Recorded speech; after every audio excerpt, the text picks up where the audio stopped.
再来看，洪认为是今年亚洲上强风台摩羯伫缅甸嘛造成淹水、告水崩山。官方表示讲已经造成113人死亡，也毋过实际上死亡的人数可能更愈多。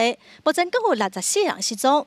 另外，中东风台被避者，中国的中央电视台报道指出讲，今仔早起7点半左右，伫上海的浦东登陆是1949年以来上海上强的风台。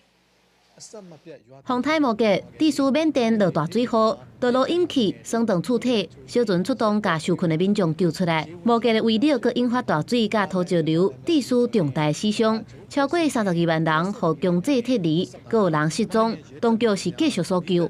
内战几十年的缅甸拄到摩羯，人民是更加痛苦，已经有超过23.6万人互安置伫187个救难营。军政府则是罕见向国外求助。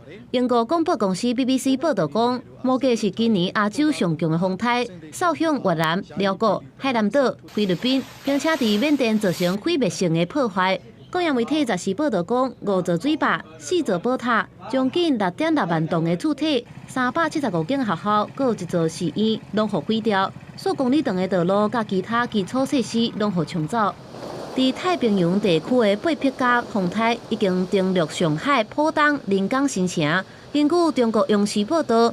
八匹加登陆的时，中心附近上大的风力14级，等于是每1秒42公尺。中心上低气压是955 HPA， 是1949年以来登陆上海上强的风台。登港口内外海域拢发布海应预警。油布全部都盖好了吧？4级大风应该是一滴丝就没有了吧？台风很快又要到了，这必须要休息一下。 中国中央气象台指出，目前风雨无停，不过八匹加的速度有小可减慢，建议民众踮伫厝内，并且预报16个日时，安徽中东部、江苏南部、浙江北部等地部分地区有大水雨，降雨量大约是100到190毫米。上海浦东、金山等等真侪地区停班停课，上海地铁高架地面路线暂停服务，市内所有高速公路拢封起来管控。 浦东甲青桥机场当天是取消900班机。公司新闻黄运玲编译。